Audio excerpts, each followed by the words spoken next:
નવમઃ પાઠઃ ભાષા સજ્જતા. ભાષા સજ્જતા.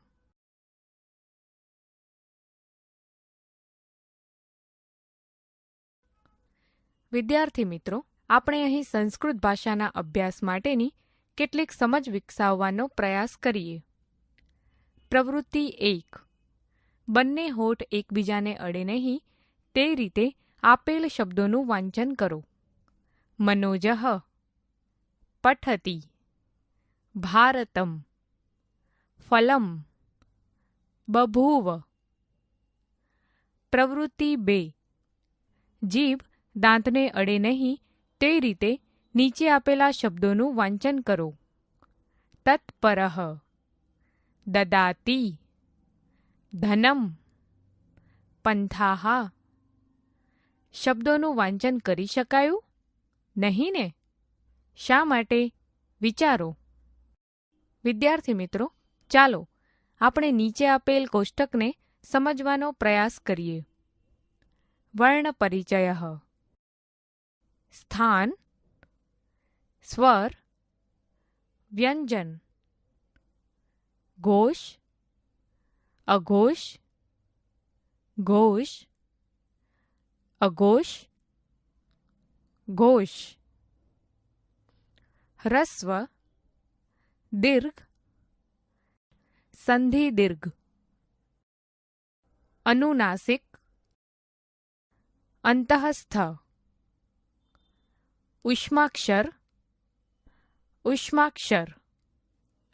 કંઠ્ય, અ, આ, એ, ઐ. કંઠ્ય તાલવ્ય. ક, ખ, ગ, ઘ, અંગ, હ. તાલવ્ય. ઈ, ઈ, ચ, છ, જ, ઝ, ય, ય, શ. મૂર્ધા. રૂ, રૂ, ટ, ઠ, ડ, ઢ, અણ, ર, શ. દંત્ય. લૃ, ઓ, ઔ. કંઠ્યોષ્ઠ્ય. ત, થ, દ, ધ, ન, લ, સ. ઓષ્ઠ્ય. ઉ, ઉ, પ, ફ, બ, ભ, મ, વ. દંતોષ્ઠ્ય. સમજૂતી. 1. વર્ણ. એકલો સ્વર કે એકલો સ્વર રહિત વ્યંજનને વર્ણ કહેવાય છે. 2. સ્વરઃ. જે વર્ણનો ઉચ્ચાર સ્વતંત્ર રીતે થઈ શકે તેને સ્વર કહે છે. સ્વર 13 છે. અ, આ, ઈ, ઈ, ઉ, ઉ, ઋ, ઋ, લૃ, એ, ઐ, ઓ, ઔ. 3. સ્વરાણામ પ્રકારાઃ. સ્વરોના પ્રકાર. 1. હ્રસ્વ સ્વરઃ. હ્રસ્વ સ્વર 5 છે. અ, ઈ, ઉ, ઋ અને લૃ. લૃનો વપરાશ સામાન્ય રીતે જોવા મળતો નથી. 2. દીર્ઘ સ્વરઃ. દીર્ઘ સ્વર 8 છે. આ, ઈ, ઉ, ઋ, એ, ઐ, ઓ અને ઔ. 3. સંયુક્ત સ્વરઃ.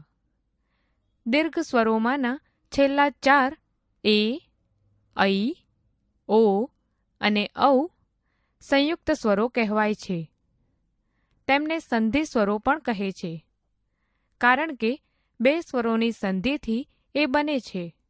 જેમ કે એ બરાબર અ કે આ વત્તા ઈ કે ઈ, ઐ બરાબર અ કે આ વત્તા એ, ઓ બરાબર અ કે આ વત્તા ઉ કે ઉ, ઔ બરાબર અ કે આ વત્તા ઓ. 4. વ્યંજનમ. જે વર્ણનો ઉચ્ચાર સ્વરની મદદથી જ થઈ શકે તેને વ્યંજન કહે છે. વ્યંજનો ક થી હ સુધી 33 છે. 5. વ્યંજનાનામ પ્રકારાઃ. કંઠ્ય. જે વર્ણોનું ઉચ્ચારણ ગળામાંથી થાય તેને કંઠ્ય વર્ણો કહે છે. જેમ કે ક વર્ગ ક, ખ, ગ, ઘ, અંગ. તાલવ્ય. જે વર્ણોનું ઉચ્ચારણ તાળવામાંથી કરવામાં આવે તેને તાલવ્ય વર્ણો કહે છે. જેમ કે ચ વર્ગ ચ, છ, જ, ઝ, ય. મૂર્ધા. જે વર્ણોનું ઉચ્ચારણ કરતી વખતે જીભને મોઢાના તાળવાનો સ્પર્શ કરવો પડે તેને મૂર્ધન્ય વર્ણો કહે છે. જેમ કે ટ વર્ગ ટ, ઠ, ડ, ઢ, અણ. દંત્ય. જે વર્ણોનું ઉચ્ચારણ કરવા માટે જીભ વડે ઉપલા દાંતોને સ્પર્શ કરવું પડે તે વર્ણોને દંત્ય વર્ણો કહે છે. જેમ કે ટ વર્ગ ત, થ, દ, ધ, ન. ઓષ્ઠ્ય. જે વર્ણોનું ઉચ્ચારણ કરવા માટે હોઠોનો ઉપયોગ થાય તેને ઓષ્ઠ્ય વર્ણો કહે છે.